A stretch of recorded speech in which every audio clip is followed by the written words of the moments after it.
This is Corporate Warrior, high-intensity training lifestyle and business with Lawrence Neal, helping you improve your health and physique, become a great personal trainer, and start and grow your hit business. This episode is brought to you by the Resistance Exercise Conference, the science and application of strength training for health and human performance. Would you like to learn from the top strength training professionals and researchers, network and connect with other exercise professionals from all over the world, and get inspired, rejuvenated, and focused on your strength training business? I certainly do, and that is why this will be my second appearance at the Resistance Exercise Conference. It was my favorite weekend in 2018, and I am very excited to attend again this year. There will be keynote presentations from Dr. Doug McGuff, Dr. Jeremy Lowenecki, Dr. James Fisher, and Luke Carlson.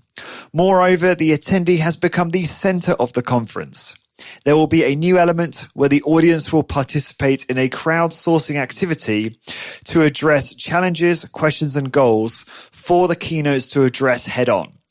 The conference will be held on the 22nd and 23rd of March 2019 in Minneapolis, Minnesota at the Commons Hotel. Register now over at resistanceexerciseconference.com. If you want to take your strength training business to the next level this year and build a world-class strength training network, I highly recommend you come along and register now over at resistanceexerciseconference.com. Lawrence Neal here, and welcome back to CorporateWarrior.co. My guest today is the general manager of the highly successful and revered health club, Gainesville Health and Fitness, Adrian Antigua. You can contact Adrian via his email, which is adrian@ghfc.com, Adrian Antigua on LinkedIn, and Adrian Instagrams on, you guessed it, Instagram. You can also check out Gainesville Health and Fitness over at ghfc.com, Gainesville Health on Instagram, and Gainesville Health and Fitness on Facebook. And I'm sure there are other platforms they're on as well. Gainesville Health and Fitness are one of the most successful and profitable health clubs on the planet, providing a broad suite of health and fitness services, including CrossFit, Pilates, general exercise, water aerobics, 2 XForce studios, and high-intensity strength training, personal training. Adrian has been with Gainesville for around 12 years, and one of his key responsibilities is overseeing the sales and marketing function within the business to make sure it is operating successfully. Many of you guys, including the members within the Hit Business membership, have asked for more content on sales and marketing, and this will certainly not disappoint. Adrian describes their entire sales process from end to end and how they have automated much of this process for optimal sales, productivity, and success. This episode is so rich with everything related to sales in a fitness business or high-intensity business context. We also cover how to build a successful sales and lead generation process, how to retain salespeople and ensure they buy into your sales process, how to build an effective automated email sequence to save you a ton of time, the importance of using tools like Infusionsoft and text message marketing, the most important metrics to measure in your sales function, how to be a successful salesperson within a fitness business, why cold calling is not a good idea, the value in splitting up your sales team and your personal trainers, and much, much more. Whether you are a high-intensity training or general fitness business owner or an ambitious fitness salesperson, I think you will find this incredibly valuable. For all the show notes, please go to corporatewarrior.co/Adrian. And now, without any further ado, I give you Adrian Antigua.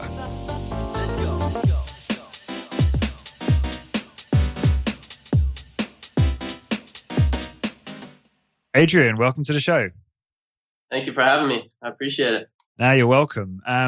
So obviously we're going to be talking a lot about sales because you're a sales wizard. And I'm excited to hear what you have to say about how you guys do things at Gainesville Health and Fitness. But just to set the scene, do you want to just talk about what you do at your place, how you do it, just to give some context? Sure. Well, first off, to say that I'm a sales wizard, that's an interesting start. But I take zero credit for anything that we do at our clubs here. So about, the club that I'm from, it's Gainesville Health and Fitness. We've been in the industry for 4 years now, but the owner of our club is Joe Cerulli. Joe is just a pioneer, obviously, in the industry, whether that's for the high-intensity strength training market or just the health and fitness industry as a whole. And so he's extremely involved with the company. I've learned a ton from him, along with many of the people that have been in our clubs. But a background of our clubs, we started, again, 40 years ago. We now have 3 sites here in Gainesville. Amongst our 3 sites, we have just about 27,000 members. And we offer everything at our clubs, from CrossFit to Pilates, personal training, general exercise, water aerobics, you name it, we pretty much have it, with the exception of racket sports like tennis, things of that nature. But we're a full-fledged club at this point in time. And then Joe has also begun to explore opening 2 XForce studios specifically. So just designed specifically around the XForce equipment outside of Gainesville. And then that's something that we're looking at growing and exploring some more in the future. Awesome. Very, very succinct introduction there. Excellent. Now, it's exciting to see XForce doing well. And you guys clearly sounds like you're big champions of the XForce equipment. Have you seen much in the way of uptake from people and interest in XForce? Oh, absolutely. XForce it's an amazing product. If anybody hasn't seen it, I would highly recommend you guys check it out online. But we got the XForce equipment some time ago, and when we first initially got it, we actually had Dr. Darden come through our clubs, and we actually did some programming around it and research around it. And so we started by essentially just having a test group of subjects, having them go through a specific diet, specific training workout. And it was amazing the results they got. We just started sharing that amongst our membership base, and really just started seeing it grow from there. And the results, just even to this day, are really just amazing on what people get from that. I think on the other aspect of it, my favorite part about the equipment is you see people actually work out correctly. Meaning you don't see people go jackhammer on a machine. They actually use the right tempo because they have to, or else it'll break the machine. And so seeing people actually work out correctly, use the machines properly, and that kind of stuff, you still got to monitor them a little bit, obviously make sure that they're doing it correct. But it's really cool to kind of see that evolve with that piece of equipment in the clubs too. So what happens if you do try and move fast through the concentric or eccentric phase? Is it, you said it kind of breaks it? What do you mean by that? Well, the way that XForce equipment works, it works off of a computer. And then with that computer, it'll tell the weight stack to basically flip. Again, a short description about the XForce equipment for those who don't understand it or haven't heard about it before. It adds about a 20% load on the negative aspect of the workout. And so basically the weight stack flips from a slanted position to an upright position. But it needs time for basically for the exercise equipment to understand, hey, this is the time for it needs to flip. And that's where the computer board comes into play and so on and so forth. So if you go too fast on it, then you're not getting the benefits of really getting that added load because the weight stack's not moving enough or quick enough to be able to make the adjustments as necessary, and also could break some of the circuits in the equipment too. Yeah. Interesting. Yeah, I haven't used XForce, and I'd love to, and hopefully I'll get the opportunity to probably, either when I'm next in the US or I think there might be some people that have XForce in Europe as well, some organizations, so I might try that. I just wondered, I understand about how they increase the load for the negative, and that's obviously part of the appeal, like you just described there. But how is it? I just wondered, do you feel like it's more productive to use XForce than versus, say, traditional Nautilus or MedX machines? What's your thoughts on that? So I think that there's obviously some additional benefits, just like you said, by having that additional 20% load on that negative aspect of the workout. I mean, you guys have, I know I don't need to speak too much to your listeners. I'm sure they all know the benefits of high-intensity strength training and how the negative portion of the workout is so extremely powerful, right? But to your direct question of is it better than a MedX piece of equipment or another piece of equipment, I think, again, there's extremely added benefits, but at the same time, you can really get some great benefits from MedX and so on and so forth, as long as you're doing the exercise properly. And they're, doing it with a proper tempo, adding enough weight and so on and so forth. Just too often you'll see people, again, not use it correctly, go through, I use the jackhammer, explanation, where somebody's just going as fast as they can, trying to get their reps out versus doing a slow tempo on a piece of machine. So again, I think there's added benefits to an XForce equipment. Do I think it's better than the MedX? I think that MedX is a great piece. But again, I think it's just, you get that little bit extra spice on that XForce equipment. Oh, interesting. So obviously I wanted to really talk about sales and learn more about your experience in that. I set the scene a little bit in this. I have a lot of listeners and members in the membership who are building high intensity training boutique businesses. They're, at various levels. They might just be starting out. Some of them might be looking to scale and open up multiple locations or increase the capacity of a few locations or one location. And it probably is no surprise to you, and I'm sure you get this all the time. Sales and closing sales and acquiring more customers is like, one of the most common challenges. And sales is one of those skills that, some people seem to have it and some don't. There's enormous stigma around it, don't want to be known as a salesperson, all this stuff. And I have done various bits of content on sales, but I don't think you can ever do too much, because it's one of those things that if you can master it, or get good at it, it's just so beneficial to your business. I'd love to kind of start off just thinking about, or learning from you, your kind of the way you think about sales and your philosophy and principles within Gainesville Health and Fitness. Sure. Yeah. So maybe it's good to start with just how I started with the sales. Yeah, that's great. A little bit, because you just mentioned some people have it, some people don't. I'll talk a little bit about my background and how I kind of came into this position. I had zero experience with sales when I was made the sales director here at the club. So really my background is I started as a floor instructor in our clubs. And then from there became a supervisor, and then became a location manager, then became the general manager and the sales manager at the same time.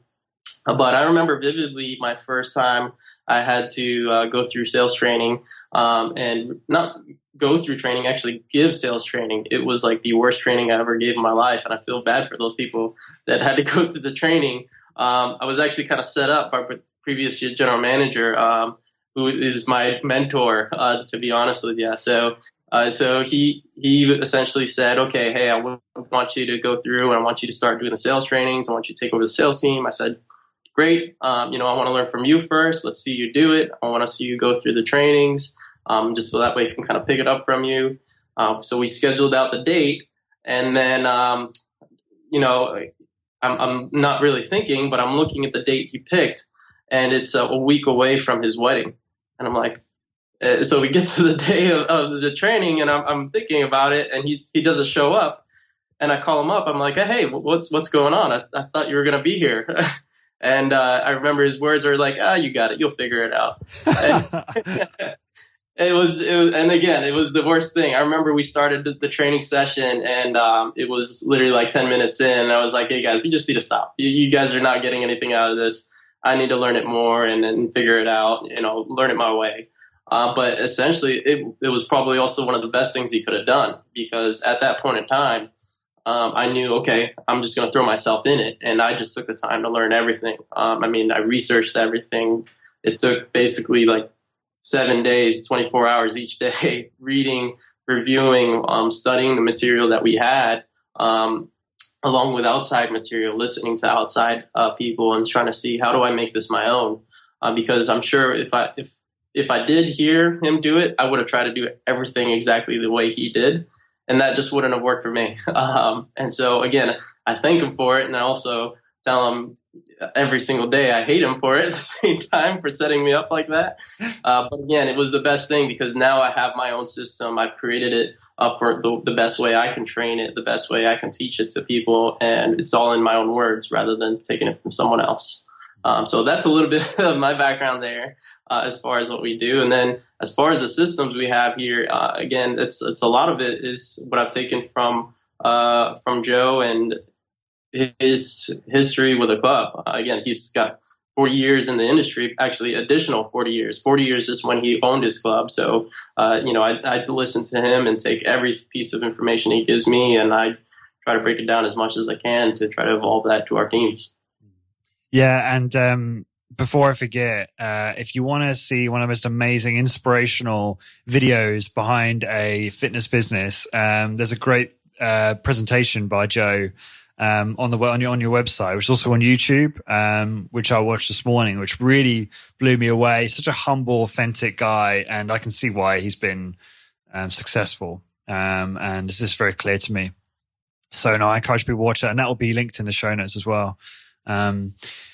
Okay, so you mentioned how you thrown in the deep end, which is, like you say, sometimes actually one of the greatest blessings in disguise at the time. I've been in similar situations myself, in my former life as a technology sales guy in London. I'd be thrown into meetings with very senior people without the support of my managers, and you learn so much. Even though it's very uncomfortable, you learn enormous amounts in those moments.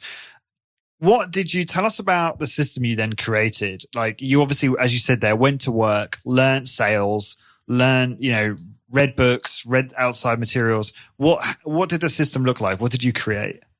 Yeah, so I really kind of went through phases. And the first phase was just learning, obviously, the direct sales process. What is the best way to present to people? How, learning all of that, because that's the initial training that we do for at least the new staff for us.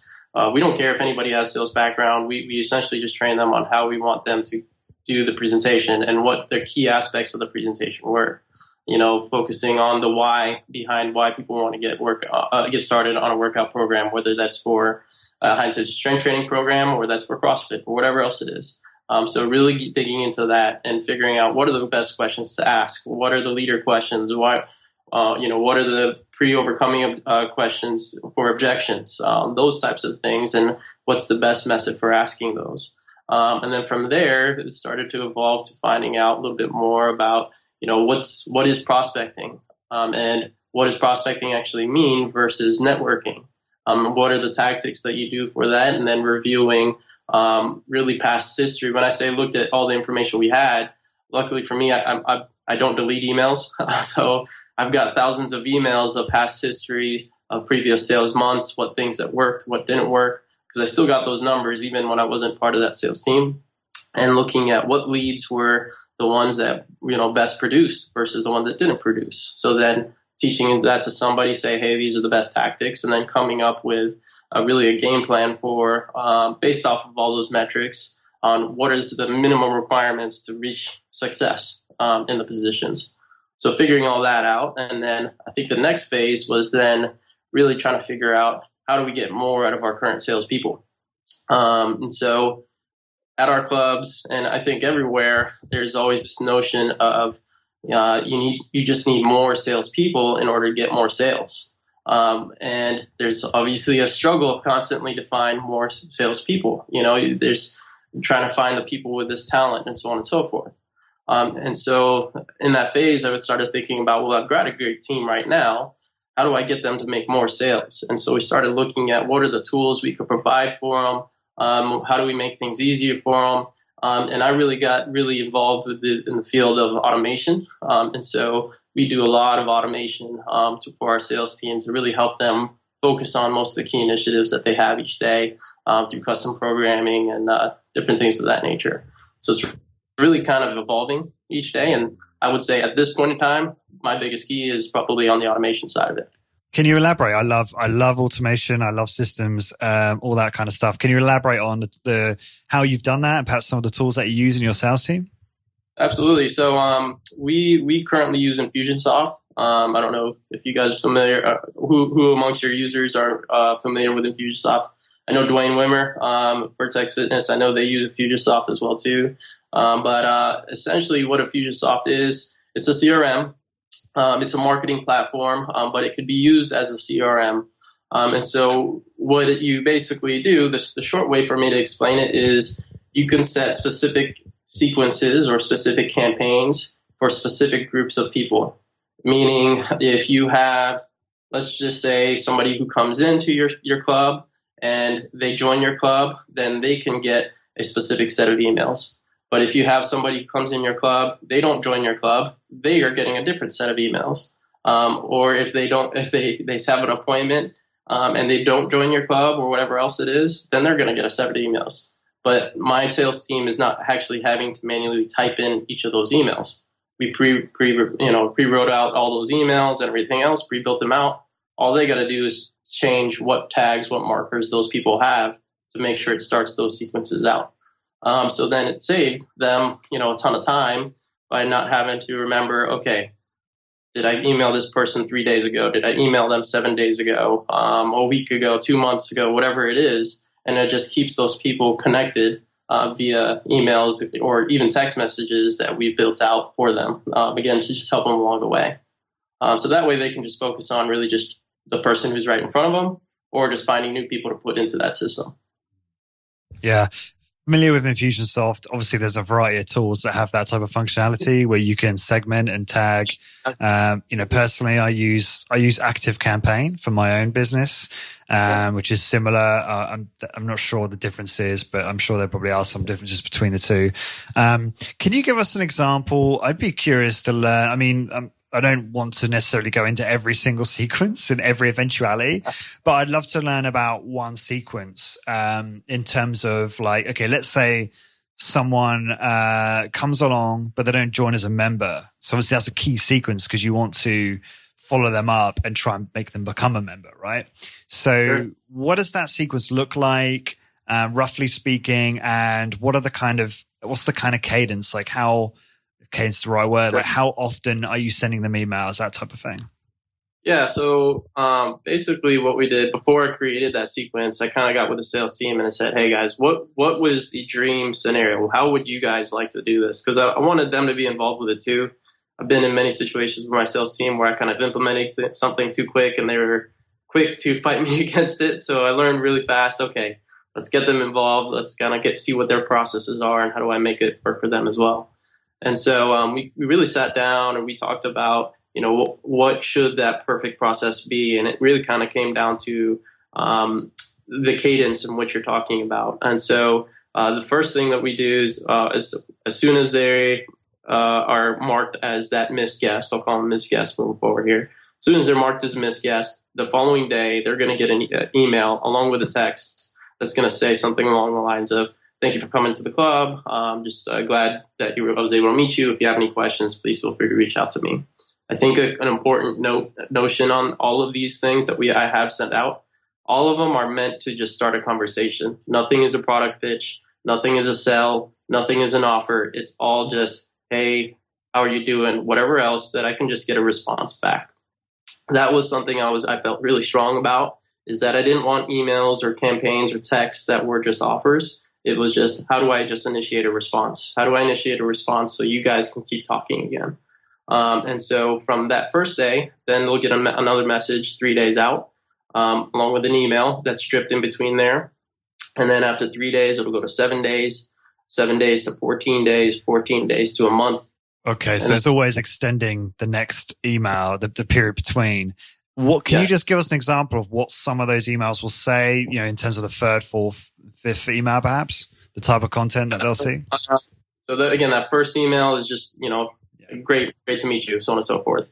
The third day out is something along the lines of, hey, it was great talking with you again. If you just want to let you know, if you have any questions, please feel free to reach out to me. I know we talked a lot about, what you were wanting to get in the workouts. Just wanted to let you know I'm still available for you.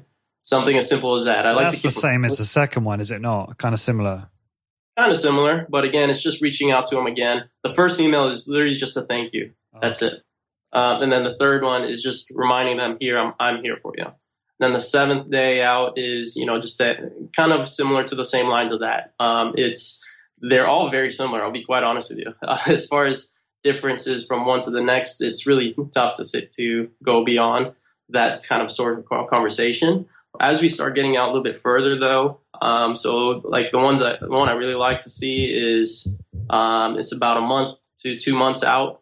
I'll send a message out that's basically along the lines of, hey, just want to check up and see how your workouts have been going. I know you didn't join our clubs, but I just want to make sure you're still getting your workouts in. Simple as that, and then just seeing what that initiates, seeing what that conversation goes from there, and then seeing the response and how do they pick up the conversation off that. So if they reply to that email, then whichever sales rep is allocated to that, and then they will manage that back and forth. They will respond, and so on. Yeah. Email and text message. The emails they get a good amount of response, but the text message is huge. That's where you get the most response from. High open rate, right, versus email. Yeah. Mm-hmm. Yeah, text message, and same with Facebook message. There's a lot. I think there's a few tools now that companies are using to distribute marketing via Facebook message. It's a little bit cheeky, I suppose. But it's like when it's like an 80-90% open rate and then like a 60% click-through rate, it's kind of hard to ignore. Just to give the listeners context, if your email is getting 20% open rate and a 4-5% click-through rate, you're doing pretty well these days. There are exceptions to that, but that seems to be I don't know. I'd say that maybe that's industry average. Would you say I'm right on that on email? Or? Yeah, you're pretty much spot on there. Yeah. So even like a 30% open rate is like, wow, that's great. Yeah. It's all relevant also to the content, the amount of people you're sending it to. But absolutely, without a doubt, I don't care what market you're in, you're going to get a higher response via text right now. That's going to be the best. What are people connected to every single day? It's their cell phones, and what are they looking for? The adrenaline rush of just getting a message. And so whether they see it or respond to it, you're going to get a higher response rate off a text versus an email at this point in time. Yeah, except when I sent an email out recently about an episode I did with Dr. Doug McGuff, which is obviously one of the most popular names in HIT. And that's an exception. That email got a 35% open rate and a 11% click-through rate, which is pretty decent for me. But I guess one thing to highlight is, we touched on principles a little bit, and now we're kind of getting into the weeds in terms of the tools. And it's really important to say, I think, that the tools and these things we're talking about do change over time. Who knows if texts and emails are going to be around in 10, 15 years, which means that this is very relevant now, but it might not be so relevant in 10 or 15 years' time. So who knows? But just, I guess, panning back a bit and thinking about those kind of more principle-like things, how do you teach your salespeople to be effective at selling, when they are interacting with potential customers? Yeah, so our sales training is entirely based off just communication, actually. So one thing I learned really quick, again, from that previous mentor, was to pick one piece of content and then, follow that one and execute on that one thoroughly. And I was lucky enough that the one that he gave me was the book by Stephen Covey, 7 Habits of Highly Effective People. And so I'm extremely clear and vivid with our new salespeople or even a new manager, really anybody that works with me, is the first thing I do is I tell them, hey, this is the book that I use for pretty much a template for everything, whether it's for sales training, whether it's for managing a program director, so on and so forth. Because really in that book is a template and design for how you should communicate with somebody, how you should organize your day, how you should organize your time, how do you make sure it's a win-win situation when you're in a conversation, whether that's for sales or whether that's another employee. All those types of things. And so we focus on specifically just driving on our salespeople, the heavy aspects of communication. How do you communicate properly? How do you listen properly? How do you ask the right questions and those types of things? And then the other portion of it is how do you manage your time and how do you make sure that you're making the best of your time by knowing your metrics? And so I'm very much a numbers person, and them knowing exactly what they're doing and how what they're doing really affects their overall numbers, whether that's for the month, day, week, so on and so forth. Yeah. I love that you have such a big focus on quantifying what's working in sales and measuring that. Can you give us an example of something that you do in sales and then how you measure that? Because I think a lot of the people in this industry, they understand the value in measurement, but sometimes they're not sure how to go about doing that. So could you elaborate on one specific thing that you do in terms of selling and then how you measure that effectiveness over time? Sure. So I'll if you don't mind, I'll do two. Yeah, The first one, please. Yeah. yeah, I think the most basic one that if you are not focusing on this one, the most basic one is just what's that walk-in conversion percentage? The person who just walks in your door, they're not a web lead, they're not an info call, telephone inquiry, whatever else it is. What's that walk-in closing percentage? If that's not greater than at least 60%, there's something wrong, with your sales process or with your salesperson or something, because those are people who are hot. I mean, those are people who are walked in. Most of the time, they've got something that's driving them, and they have their deep why hidden beneath them, and it's just up to the salesperson to really get that out. So for us, we focus a lot on that walk-in closing percentage, and really driving that and making sure that people know what their batting average is specifically with that. So that would say would be one. Another one I would say on the opposite side of the spectrum, and kind of talking about the automation of things and how we've evolved, as you mentioned, is looking at just how quickly if you have a sales team, how quickly does your sales team respond to your leads? So that was something I was looking at when I became the manager here, was just looking at just web leads in general. When somebody submits a web lead, how fast does it take for somebody to respond on my team to that person? And so I was thinking about it for myself, right? If I was on a website and I'm really interested in something and I'm submit my information, which for me, submitting my information is huge, in itself. I'm really most excited then. I'm like, okay, great. I want to get this information now. I'm interested now, just like if somebody's walking in the door. And so I started looking at that and started looking at those metrics, and I realized, wow, it was taking 2-3 days before somebody really responds to any of my web leads. I'm like, that's really just crap, right? How do I make sure we capture those people quickly? And so that's, again, I talked about how we use Infusionsoft, and that's how we started using that system and putting a lot more accountability on our salespeople to let them know, hey, these people are in, you've got an opportunity to take them now. And so we really went into this round robin system amongst our salespeople that you have a certain amount of time to claim this person, and that's going to initiate your contact. And then from there, if you don't claim that person, it's going to go to the next person. If you don't claim that person, it's going to go to the next person. And so working with the sales team and letting them know, okay, we're going to cut this time out. And it started with, they had 1 day to claim a salesperson. Again, I didn't want to go in and, wreck their world right away by, cutting that time down immediately. So we started with 1 day. And then after 1 day, after about a week or 2 weeks of doing that, I showed them the numbers and let them know, okay, we're getting a little bit better on this, but we need to do absolutely better. So then I cut it to half a day. And then after a week of doing that, I cut it down to an hour. How did you track that? How do you know? How do you track when someone walks through the door, and how do you track how long it took you to respond to them? Like, how are you tracking that data? Yeah, so in Infusionsoft, basically you can set up the markers to it notifies me specifically how long based off how you build a campaign. You can set up the notification based off how long it's taken for this person to be initiated to contact by one of my salespeople. And it's all action based. They got to click specific items. They've got to make specific changes to an account in order for that email notification to go to me to say this person has been contacted. And so that's the way I did it. I just monitored that and watched it closely. And that was my key metric for about a month until we essentially got it down now where it's like, I think the average time to contact a lead now after they submit a web form is around 5 to 15 minutes. So I cut it from 3 days to 15 minutes, and more like that was our goal. And for me, it was, again, I know people are most interested right when they do the submission. How do I get them, followed up with right away?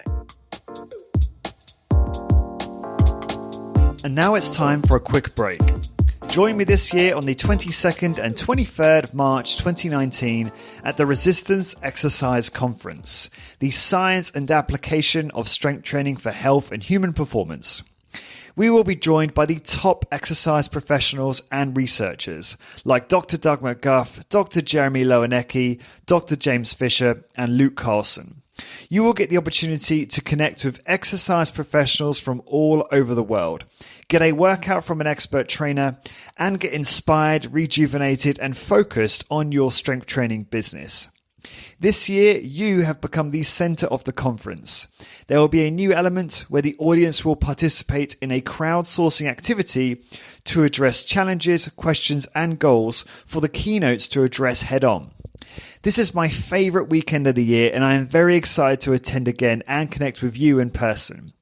If you want to take your strength training business to the next level this year and build a world-class strength training network, I highly recommend you come along and register now over at resistanceexerciseconference.com. Again, that's resistanceexerciseconference.com. And now back to the show.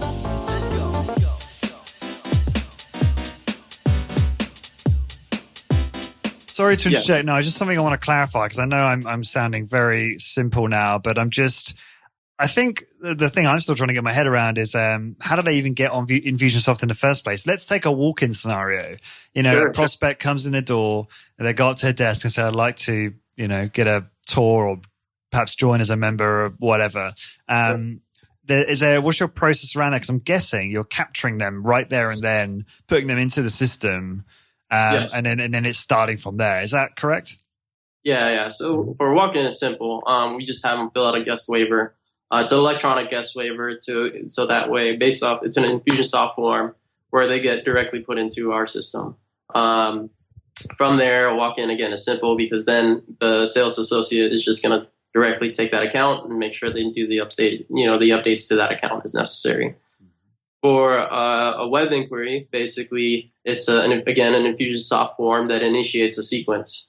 So everything in Infusionsoft is about sequences and campaigns and having starting markers and end markers.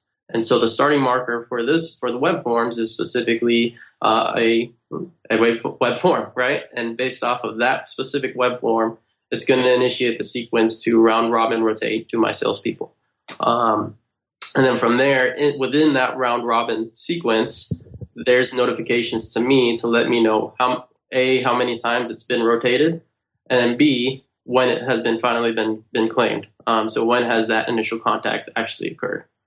So if that describes it a little bit. It does. It does. It's painting a picture for me because I'm guessing, having seen your website, you've got a very good pop-up that comes straight up to figure out if someone's a member or not when they come to the site, and then if they're not, then I'm assuming they're likely to see more. Would you like to become a member type of interactions and content? So Infusionsoft is linked into that as well for the web leads. Yeah. Yeah, and the reason why we did that, are you a member or are you a guest page, is because we wanted to make sure you got the best experience when you're on our website. So if you were a member, we want you to see the things that you would use as a member, such as you would typically go straight to our group exercise schedules. Or you're more interested in what the extra offerings that we have in the club, like personal training, small group training, XForce, whatever else it is. Versus if you're a guest to us, you are more interested in seeing, okay, what's the experience like? I want to see the photos of the club. What's the pricing? Can I get a tour of the facility, so on and so forth. And so if you were able to toggle, I don't know if you were able to do this when you're on our website, but if you toggled between the two, you'd be able to actually see, again, the difference of a member experience versus guest experience with us. Sorry, I'm listening. My dog's got hiccups. It's the funniest thing you've ever seen. She's just lying there having hiccups. No, absolutely. I hear what you're saying. Okay, so talking about the sales process in a little bit more detail and other things that you do, I was just curious. When you are selling all your different services, what do you look for in terms of interests or indicators from prospects to look at pitching something like, or if you even do high intensity training or high intensity or the XForce or anything that comes with that high intensity training umbrella? Sure. So I think everything comes down to specifically why they came to the club. So we obviously get all the leader questions, how long they've been in town, what are they looking to get in the club, so on and so forth. But the key question really comes down to, and the most important question, I think, is really just getting to, second most important question to asking for the sale, I would say. So the first most important question that comes up is, why today? Why was today so important? You've driven down the road, you've known you've been here for in town for X amount of time. What was it about today that made you decide to come into the club? Was it you saw something or something, was it you heard something? What was that moment for you? And based off that question alone really helps determine, okay, this person is really looking for this. Forget all the BS of everything else. I want to know what it is that's driven you here today. And based off that, that's what we know. We're going to tell you how we're going to best fit your needs, whether, again, that's for CrossFit, whether that's for XForce, whether it's for anything else. And you get the best answers from that. Again, whether that's even just for the general membership, that's going to be your tell on what's going to motivate somebody to do anything in your clubs, which will lead to, again, the most important question of asking for the sale. Well, do you want to talk about how you do that and how you actually do ask for the sale in your business? I think it's just simple. You just ask. So I think the number one reason why most salespeople don't make sales is they don't ask for the sale. I can't tell you how many times where even though we go through the trainings where and everything else, I still do constantly evaluate our salespeople where I'll sit down in a sales presentation and I'm just waiting for them to go through this process of simply just asking for the sale. They just beat around it until finally they realize. I kind of give them a look. I'm like, okay, hey, make sure you ask for it, right? And simply saying, are you ready to get started today? That would actually be, I would grade that as a bad ask because your options on that ask is yes or no, right? Mm-hmm. So you give them an ask, which is a 2-option scenario. So for us, the ask would be, are you ready to get started today specifically on our membership A or membership B? Which one is going to be the best fit for you? And then from there, just wait for the response. I think the other aspect of it is too many people keep talking. The power of silence is huge. So once you give that ask, you just got to wait it out and wait for the response back. So that way you can manage how do you next address this person. Can you really solidify that sale there, or are they going to give you another opportunity to make that sale stronger based off an objection maybe they gave you and you just didn't quite uncover yet? I'm terrible at the over-talking aspect. I still do it now. And I'm like, shut up, Lawrence, and just talk myself out of things. Terrible habit. That's probably the biggest thing. Like the analogy I use for when I'm doing my trainings for salespeople, whether it's coming up for the ask or if we're dealing with an objection, is I liken it to like a wave hitting a wall, right? When a wave hits the wall, the activity and the interaction is all over the place. But you have to let that wave go back down and reside for things to get calm again and really make a clear decision on what that person wants to make. So I tell people just wait for that wave to reside, get the response, and then you'll make a decision on what you need to say next. Yeah, that's a good way of looking at it. You've mentioned quite a few ways that you find new prospects. You mentioned through the website, telephone inquiries, walk-ins. What are the things that you focus on most? As far as our salespeople, so yeah. What I actually tell my salespeople is, or anybody that's applying, is if you rely specifically on those 3 items alone, you're not going to be successful in our clubs as a salesperson. Because although, yes, we do have a fairly good amount of accolades, we've got our recognition in town, there's very much an aspect of you do need to build your own clientele. Several ways of doing that is, I would say one of the most powerful ones is going to be through word of mouth being through referrals. So making sure that, again, the experience we provide people is as big as it can be. But apart from that, it's all the additional tactics you do, whether that's through contest boxes, whether that's through corporate initiatives, whether that's through just simply just getting your name out in town or going through specific events. Those are all different tactics and things that we make sure are very much a part of our sales team's processes so that they're building their own clientele in their business. It's, again, the telephone inquiries, the web inquiries, the walk-ins, those are all the gravy. Those are the ones that are gravy, but you can't just live off the gravy, as we tell them. Do you ever get concerned? Because I know that especially more boutique businesses have had the experience where they've had a trainer develop their own clientele and then they've left to start their own business. Maybe it's a little bit more difficult to replicate your kind of health club. Perhaps require a little bit more money. But do you have any concerns about that? Have you ever had that happen? How do you perhaps avoid that? So for our sales memberships specifically, I'll be quite honest, no. But for the training experience, I would probably relate to what you just said, most specifically to the personal training experience, to where the personal training experience, not based off of essentially strength training piece of equipment, not based off of XForce or anything else. That experience is so different, and that's created by that individual. All right. And so it's tailored by that person. And then their personality obviously thrives behind it. And so that is something that does occur every now and then. But our push for that to kind of fight against that is how do we make the experience not just great for obviously the client, but how do we make sure our experience is great for our trainers?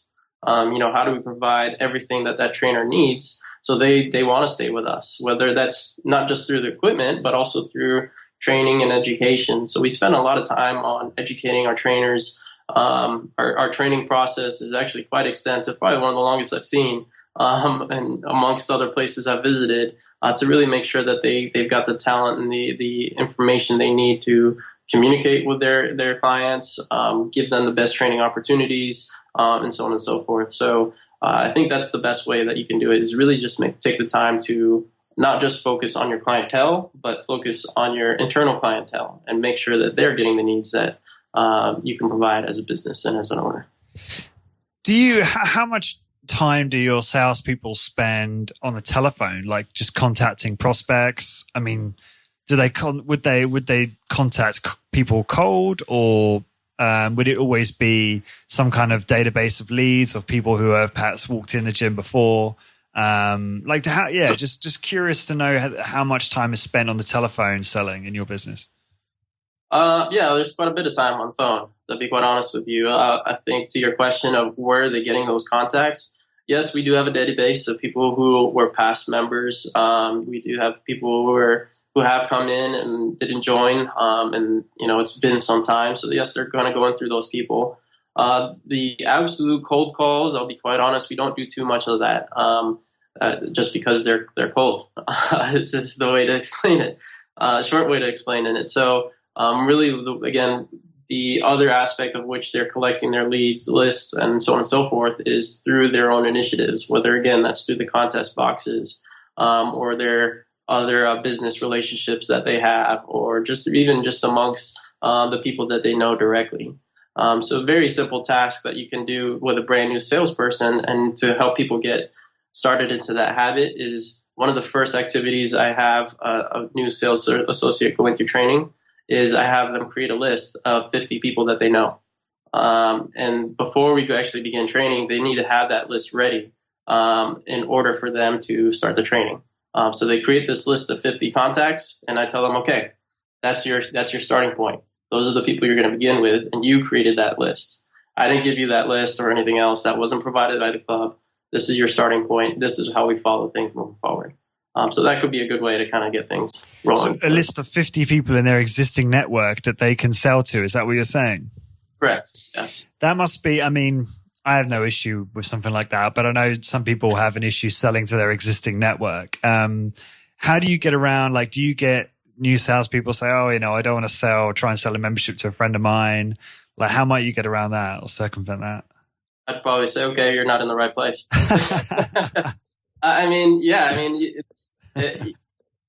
got to understand that they got to have that little bit of sense in them to be able to do that, right? Mm-hmm. Knowing that every person is an opportunity. And if they truly believed in your product and what you're selling, then why would you be afraid to present to your friend with the importance of the club or the importance of a workout? And so if they had reservations on presenting them, then I don't know then that they're going to have really a true belief in what it is that they're selling, right? Because I would sell our clubs, my clubs to my mother, because I know how important it is to be working out and everything else like that. But if somebody has hesitations to do that for their friends, their family, again, that tells you a lot about that person and what they believe in, again, the product that they're selling. How many of your friends and family work out at your place? Quite a bit. I'll probably say most of my friends and family exist in our place. And it sounds like your salespeople are not your trainers; they're separate. Is that correct? Correct. Yes, we have a specific sales team for our club, and then we actually have a specific salesperson just for personal training. Our trainers are trainers, and that's it. That's what they're best at, and our salespeople are our salespeople because that's what they're best at. Why do you have a specific salesperson for personal training? So they have different focuses. Again, when we're comparing our clubs to other businesses that may be listening here, we are a multi-purpose club. So we have a team that is specific to the multi-purpose club, right? They do have the opportunity to sell personal training, CrossFit, Pilates, so on and so forth. But their focus is specifically on joining the club.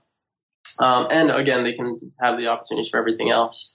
So we found by having someone really specific driving, training services, that could also help too. And just making sure that they're doing everything they can in that arena, and their focus is entirely on that.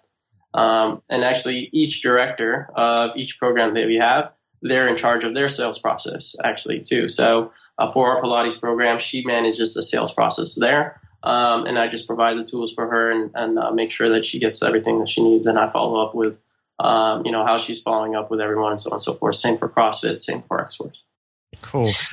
One more question, and if we've got time, we might come on to some of the rapid fire ones. One of the questions that's come up for me before is how do businesses reacquire lost members? Do you have a process for selling to those people that leave the gym? How do you go about that? Yeah, we've got an extremely simple one. Is just call them. For us, a simple process that we do is that it's extremely successful is when somebody leaves our club, we let them know, hey, we're going to leave you in our database. And what typically we found is after about 3 to 6 month time frame, most people decide that they actually still want to be a part of our club. And so what we do is we set a time frame out to contact those members who've left. The ones that that left that haven't moved out of town specifically. And so we contact them and just say, hey, it's been some time. Just want to see how everything was going and see if you want to start back on your membership. And we make it really easy for them to come back in. So we just start them out at whatever membership rate that they were with.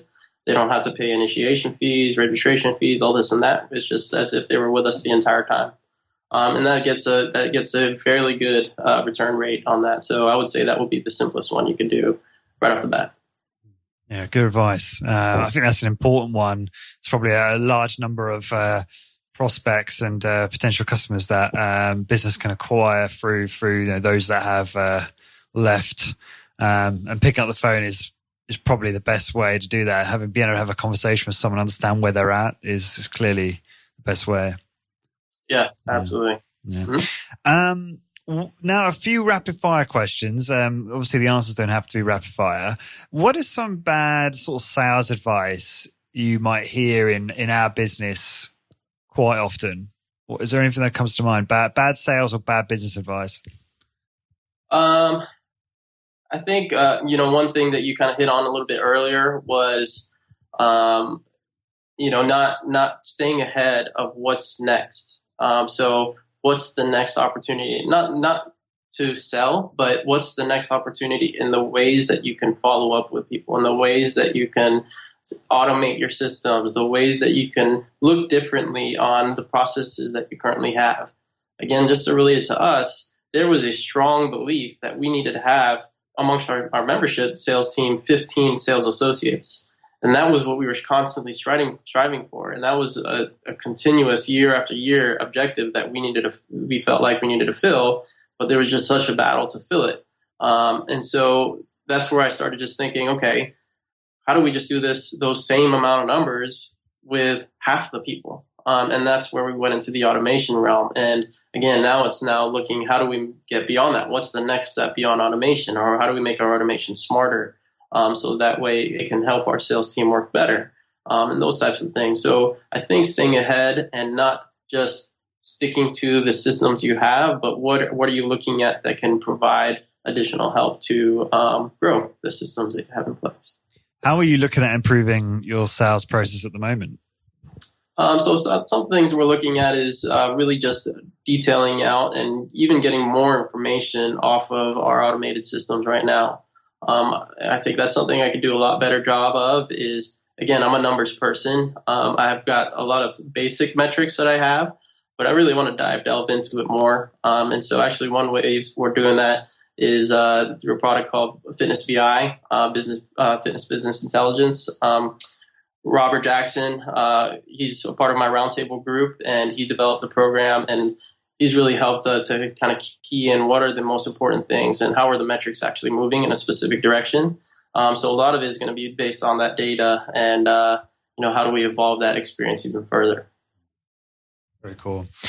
You mentioned a couple books already. You mentioned Stephen Covey's very well-known classic, 7 Habits of Highly Effective People. What are your sort of favorite business and or sales books that come to mind? Yeah. Since I think, again, the topic specifically on our discussion today is mostly sales, I'll keep the sales track. I think Jeb Blunt's Fanatical Prospecting book is a massive, massive tool that people should be using.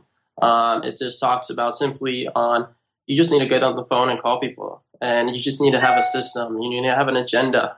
Again, very similar to Stephen Covey, but just specifically in the sales realm. And I think that book is fantastic. It really creates a game plan for people to understand how they need to plan, not just for today, but 3 months from now as well, too.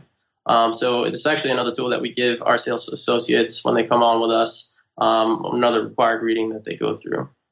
Some other ones, though, Strength Finders is a great book just to know what you're good at. If you haven't gone through the assessment, when you purchase the book, there's an assessment that's provided in there just for you to know that your basic strengths and really keying into that. I'm a strong believer that people should focus on strengthening their strengths and building that versus trying to spend all their time strengthening their weaknesses. And so I think that's another key important one along the way. And I've got so many others, but I tend to kind of reread a lot of books. So can't tell you how many times I've reread Stephen Covey 15 billion times and read it different ways for different times of my life. Even now, just how do I interpret it a little bit differently again? So that's what I keep going back to. That's the cool thing about books, though, is you see them totally differently, especially the classics. Each time you revisit them, I'm rereading The Effective Executive by Peter Drucker, and I read that a few years ago. I remember I was on holiday in Mexico reading it, and it just went in. I was going to say one ear out the other, but that's the wrong medium. It just didn't resonate. It did resonate, but I didn't fully understand it. So there were aspects that I did understand, aspects I didn't. And rereading it now, everything makes sense. And it's weird how a book can be like that. Yeah, even through actually, I'm predominantly an audiobook person now. I just do it faster, especially listening at 1.5, 2 times speed. I just get through it so much quicker. But exactly what you said. And the first time I listened to Stephen Covey on audio, there were so many different things that just popped out, and I was like, oh, how did I miss that in the book? And I had to make sure it was really in the book, when I listened to the specific segments of it. But very much what you said. When I had my twins, my kids. I interpreted the book on a whole different fashion than I do for business. And so, yes, it's exactly what you say. It's funny how it just can evolve in the way you interpret things there. Have you, and another thing on audiobooks, and I've only just started getting into Audible, I'm a bit late to the scene, is you get the tone with it. So especially if they read their own book, which in my opinion is always better, because then you can understand really what they're saying. It's just enriches the communication. Have you listened to Principles by Ray Dalio? I have not. I'll throw that on my list though. I would, because it's a very popular book right now, and I don't know if you know. Do you know much about Ray? Do you know have you heard of the book? Oh. So he's basically known as the Steve Jobs of investing. Very, very, very successful investor, billionaire, and was responsible for a lot of the investment products that we have today. Fantastic audiobook, and he's so charming that when you're listening to it, his voice is it's like listening to Alec Baldwin. He's very charming and charismatic. So makes it far more pleasurable to learn about investing. Well, I would agree. I'll recommend 2 other books. One series of books, I would say. Anything Gary Vaynerchuk is always a fun listen to. So if anybody's heard any of his podcasts or anything else like that, all of his emotion is in the podcast or in anything audio he does. So that would be one of them. The other one I thought was actually just funny. I'm just pulling it up right now.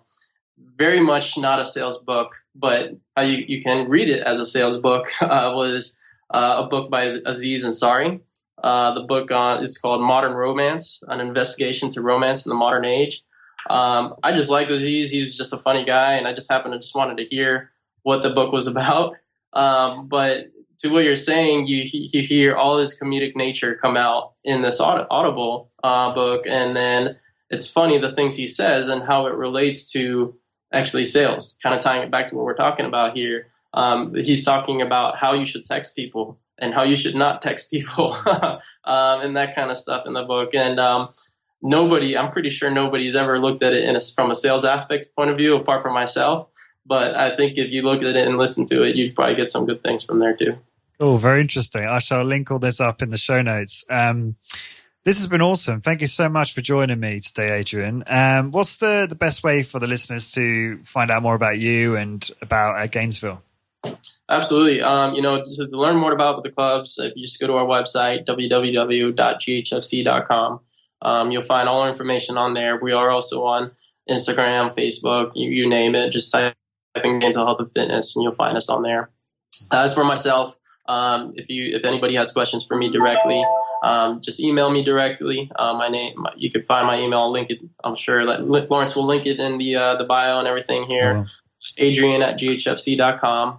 I'm happy to answer any questions anytime for anybody. And again, you can find me on LinkedIn, Instagram, so on and so forth, those different things as well too. Awesome. I'll make sure I put that all in the show notes. And for all the listeners, find the blog post for this episode. Please go to corporatewarrior.co/Adrian. And for all episodes, please go to corporatewarrior.co/podcast. And until next time, guys, thank you very much for listening. Discover how to improve health, become a great personal trainer, and build a successful high-intensity strength training business. Check out corporatewarrior.co. corporatewarrior.co. This episode is brought to you by the Resistance Exercise Conference, the science and application of strength training for health and human performance. Would you like to learn from the top strength training professionals and researchers, network and connect with other exercise professionals from all over the world, and get inspired, rejuvenated, and focused on your strength training business? I certainly do, and that is why this will be my second appearance at the Resistance Exercise Conference. It was my favorite weekend in 2018, and I am very excited to attend again this year. There will be keynote presentations from Dr. Doug McGuff, Dr. Jeremy Lowenecki, Dr. James Fisher, and Luke Carlson. Moreover, the attendee has become the center of the conference. There will be a new element where the audience will participate in a crowdsourcing activity to address challenges, questions, and goals for the keynotes to address head-on. The conference will be held on the 22nd and 23rd of March 2019 in Minneapolis, Minnesota at the Commons Hotel. Register now over at resistanceexerciseconference.com. If you want to take your strength training business to the next level this year and build a world-class strength training network, I highly, highly recommend you come along and register now over at resistanceexerciseconference.com.